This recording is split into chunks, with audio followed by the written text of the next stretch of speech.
After carrying out the initial psychoanalysis in a patient who is suffering from a particular kind of a mental disorder, you have basically came to know the apparent facts about that individual that you're talking about and that you're going to treat. So now you have to decide the particular treatment guideline for that individual. How are you going to manage this particular case of mental disorder?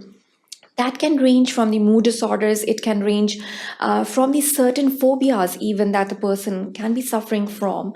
So the different therapies are being devised for the treatment of these phobias, these affective disorders, these schizoaffective disorders, these paranoias that the person is suffering from. So once you have that insight into the problem of the individual, you're going to give that insight to the patient as well. So sometimes it's quite necessary to give an insight to the individual about the problem that he or she is suffering from. Then the discussion along about the treatment guidelines will be carried out with the patient himself or herself regarding the treatment that he or she is going to take.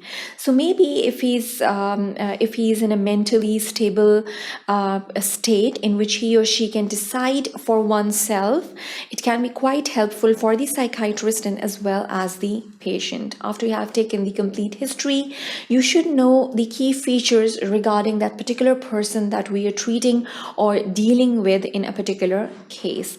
So we have already talked about this therapy, which is basically known as the cognitive behavioral therapy. First of all, there was a classical conditioning phenomena, and on the other hand, in this section, we're going to focus on another kind of conditioning, which is known as the operant conditioning. So when we basically differentiate between the classical conditioning phenomena from the operant conditioning, what happens over here is that the classical conditioning phenomena is where you have a conditioned stimulus and an unconditioned stimulus, as we've already observed in the experiments that were carried out by Pavlov. Over here in the operant conditioning phenomena, in this section, we're going to focus on the definition of the operant conditioning. Then there are different techniques that are being carried out to conduct this operant conditioning phenomena in a particular patient that we're dealing with. And then the effectiveness of this operant conditioning. What is the outcomes? What are the outcomes? What is the prognosis in a particular patient who is being treated with this operant conditioning phenomena in this cognitive behavioral therapy that we have already talked about in these cases. So the reinforcement is strengthening of a response by following it with a pleasurable consequence or the removal of an unpleasant stimulus in a particular case. The token economy is given.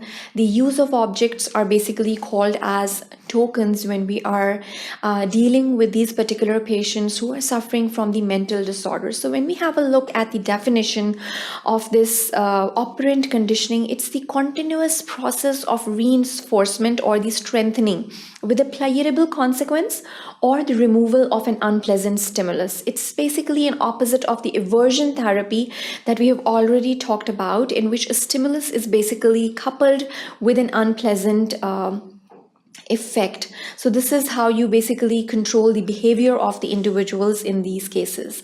To reinforce the behavior in which the tokens can be accumulated, and they are usually exchanged for the desired items or the privileges in a particular case that we're talking about. So this is the token economy or the operant conditioning technique that is being used. Then we have the contingency contract with the person.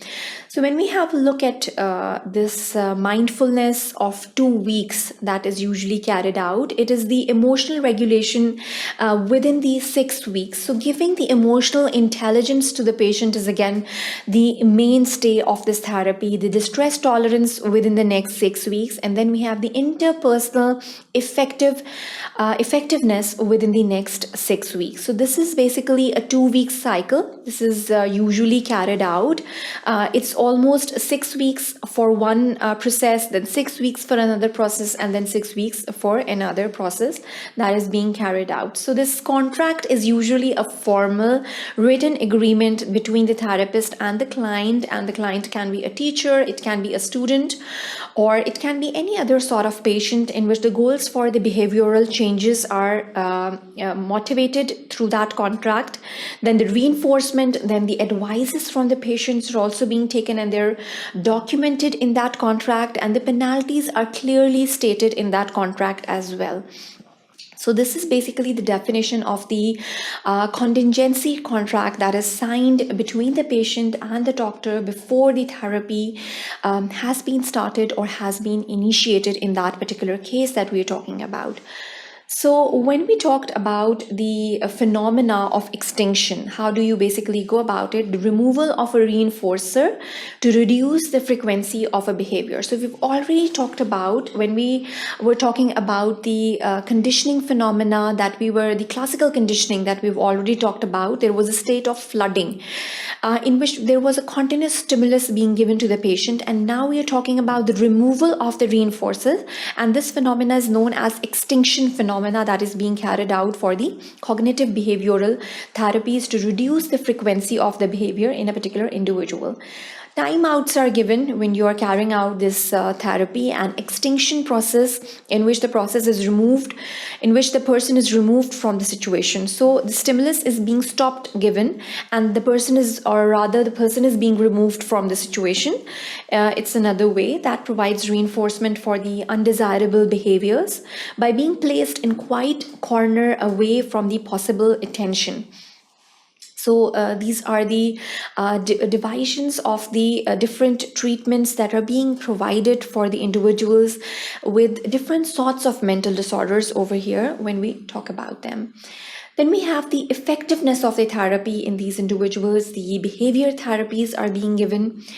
In a lot of cases, the effectiveness in treating the specific problems are being sorted out. And then we have the other techniques, the other problems such as the bedwetting phenomena. We have the drug addicts at our hands, and then we have the phobias at our hands. So these are the patients for whom these behavioral therapies are being devised. In these cases. Then we have, it can also be basically dealt in with when we have to improve the troubling behavioral symptoms. Usually you have the aggressive behaviors or the children who are suffering from the attention deficit hyperactivity syndrome, that is basically abbreviated as ADHD, or some sort of learning disabilities. All of these behavioral problems can be sorted out or treated through these cognitive behavioral therapies. So these are basically the range of people who can be treated through these cognitive behavioral therapies, and the effectiveness in treating these specific problems is also given. When you talk about these individuals who can be treated through these effectiveness of the therapy as well, they're usually associated with more severe disorders in these conditions. And basically, we have now summarized this section by having given away the operant conditioning phenomena that is being followed out whenever you're carrying out this cognitive behavioral therapy. At one hand, you have the techniques of the classical conditioning, and on the other hand, you have the techniques of the operant conditioning in these individuals. So that is the end of this section. Thank you for watching sqadia.com.